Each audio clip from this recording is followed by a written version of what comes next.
दोस्तों नमस्कार आप सभी को।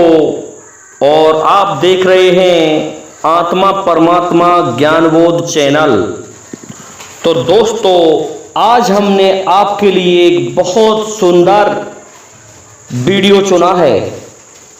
दोस्तों वीडियो में हम आपको सुनाएंगे आज सदा वृक्ष और सोरंगा की कहानी।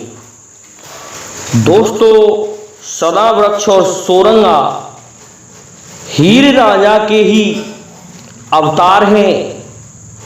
तो देखिए एक जन्म में हीर और राजा सदा वृक्ष और सोरंगा बने थे। तो दोस्तों वीडियो में आगे बढ़ने से पहले जिन लोगों ने अभी तक हमारे चैनल को सब्सक्राइब नहीं किया है तो उनसे मेरा निवेदन है कि वे हमारे चैनल को सब्सक्राइब जरूर कर दें, साथ ही बेल आइकन को भी प्रेस कर दें जिससे कि आने वाले वीडियो का नोटिफिकेशन आपको मिलता रहे। दोस्तों क्या हुआ कि हीर एक सेठ के घर में जाकर के बन जाती है लड़की का जन्म ले लेती है। इधर दोस्तों राजा भी जन्म लेता है और वह एक साधारण जमींदार के घर में जाकर के लड़के का जन्म लेता है जिसका नाम सोरंगा रखा गया। अब सोरंगा क्या करती है और सदा वृक्ष क्या करता है कि दोस्तों जब वो बड़े हो गए तो थोड़े थोड़े बड़े ही हुए थे कि क्या होता है, उन्हें एक गुरुकुल में एक विद्यालय में पढ़ने भेज दिया गया। तो दोनों पढ़ते थे, परंतु दोस्तों कभी तो सोरंगा की जो पट्टी होती थी वह सदा वृक्ष के हाथ में होती थी और कभी सदा वृक्ष की पट्टी सोरंगा के हाथ में होती थी। इस प्रकार से दोनों की वही पाक मोहब्बत थी। दोनों बड़े आराम से उसमें पढ़ रहे थे। यहां तक है उनके अध्यापक ने भी उन्हें समझाया लेकिन वे नहीं समझे। और दोस्तों हीर अर्थात सोरंगा प्रत्येक दिन राजा के बगैर देखे नहीं रहती थी और सदा वृक्ष सोरंगा के बगैर नहीं रहता था। अर्थात हीर राजे के अवतार थे दोनों। अब क्या होता है दोस्तों, वे बड़े हो जाते हैं और बड़े होने के पश्चात सोरंगा का विवाह वे सेठ जी कर देते हैं और बहुत दूर उसकी ससुराल थी। दोस्तों अब तो सदा वृक्ष से मिलने के लिए सोरंगा आई और सोरंगा कहने लगी कि ए सदा वृक्ष, अब मैं तुझे छोड़कर जा रही हूं और क्योंकि ये तो सांसारिक रीत है मुझे जाना ही होगा, परंतु तू मुझे भूल मत जाना। तो दोस्तों सोरंगा कहता है, सदा वृक्ष कहता है कि सोरंगा तू जाएगी और तेरा ये सदा वृक्ष मर जाएगा लेकिन तुझे जाने नहीं देगा। तो इस पर वह कहता है कि मैं कुछ समय जब तू दुल्हन बन के जाएगी तुझे तेरे लेने वाले आएंगे तो मैं भी तुझे देखना चाहता हूं कि तू दुल्हन कैसी लगती है। इस पर सोरंगा कहती है, अरे सदा वृक्ष तुझे नहीं पता तो सुन, तू एक काम कर, ऐचक मेचक ले ले दांतरी और पूरा काट 50, जंगल छाले झोपड़ी, तेरी माही पुजाए दऊं आस। हे सदा वृक्ष, मैं तुझसे कह रही हूं, तू ऐसा कर, एक दांतरी अर्थात दरात ले ले, हाशिया ले ले, और उससे तू 50-60 पूले काट करके एक झोंपड़ी छवा ले जंगल में। और जब मैं वहां होके निकलूंगी तो तू समझ लेना कि मैं तुझसे मिलने जरूर आऊंगी, और तू मुझे वहां मिल जाना। इस बहाने से हम मिल जाएंगे और वहां से भाग चलेंगे। तो दोस्तों, इस प्रकार से मन बहला रही है सोरंगा सदा वृक्ष का। तो दोस्तों, उसने क्या किया, सदा वृक्ष ने घर को छोड़ दिया अपने को, जंगल में जाके एक झोंपड़ी छवा दी और उस झोंपड़ी पर रहने लगा कि यहां होके सोरंगा जाएगी। अब तो दोस्तों, सोरंगा का गौना था, तो सोरंगा को लेने वाले आ गए और 3 दिन उस समय लोग रोका करते थे। तो दोस्तों, तीसरे दिन सोरंगा रथ में बैठ करके अपनी ससुराल जा रही थी। इधर दोस्तों, वह प्रतीक्षा करते करते 3 दिनों का थका हुआ आदमी था सदा वृक्ष।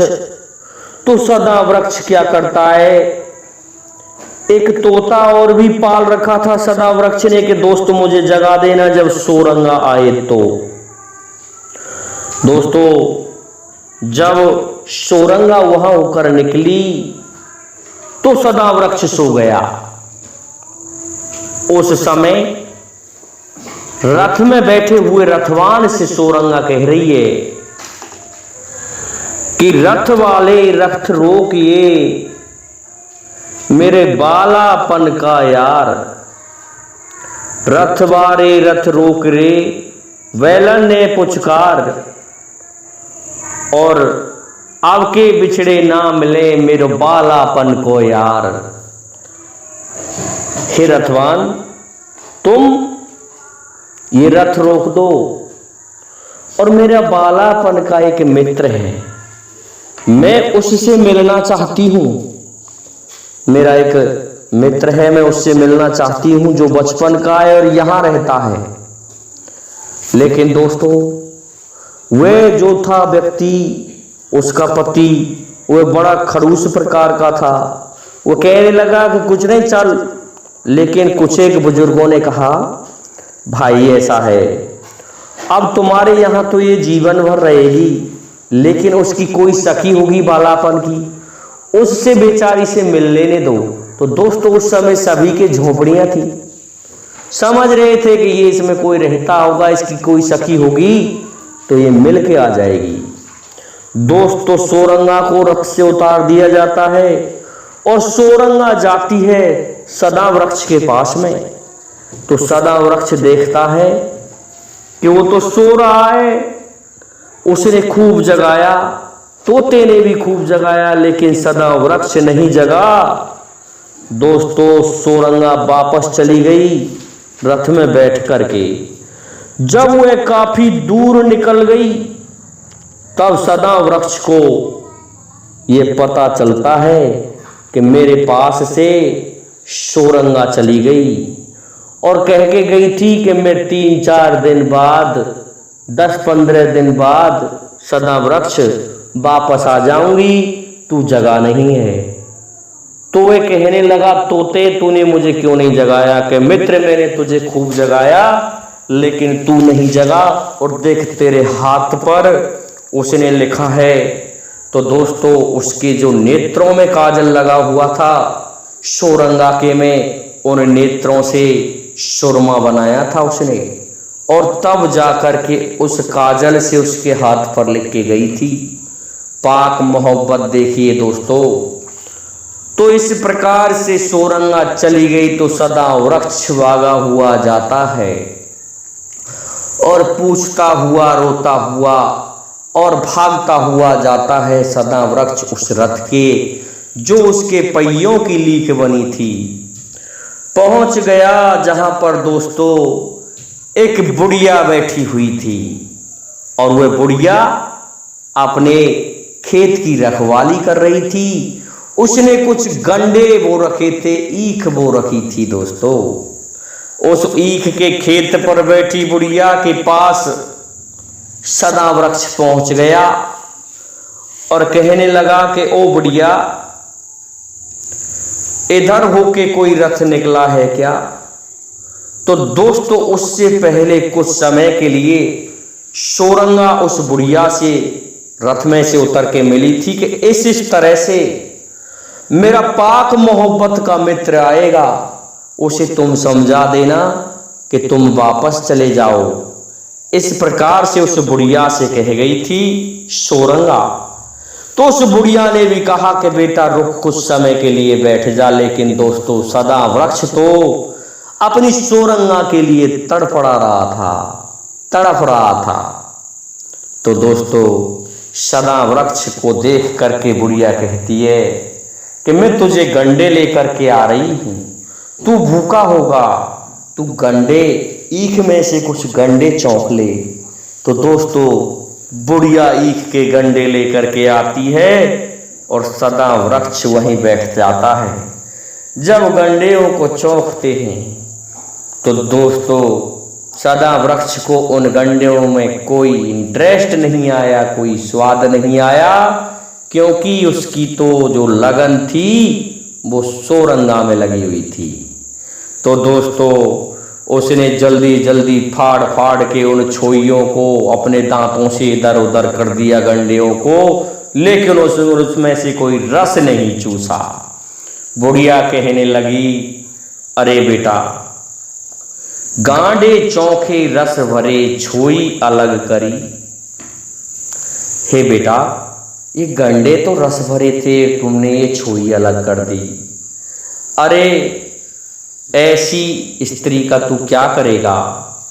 जो तुम्हारी नहीं हो सकती वो किसी और की है, तू क्यों पीछा कर रहा है? लेकिन दोस्तों सदा वृक्ष नहीं मानता है दोस्तों, वह तो फिर भी चल देता है। तो दोस्तों हमने आपको सदा वृक्ष सोरंगा का भाग 1 यहां तक सुनाया है। अब भाग 2 सुनने के लिए आपसे निवेदन है कि आप अगले वीडियो में भाग 2 सुने। आज ये वीडियो यहीं समाप्त होता है। जय हिंद, जय भारत, जय जय श्री राधे, जय जय श्री राम।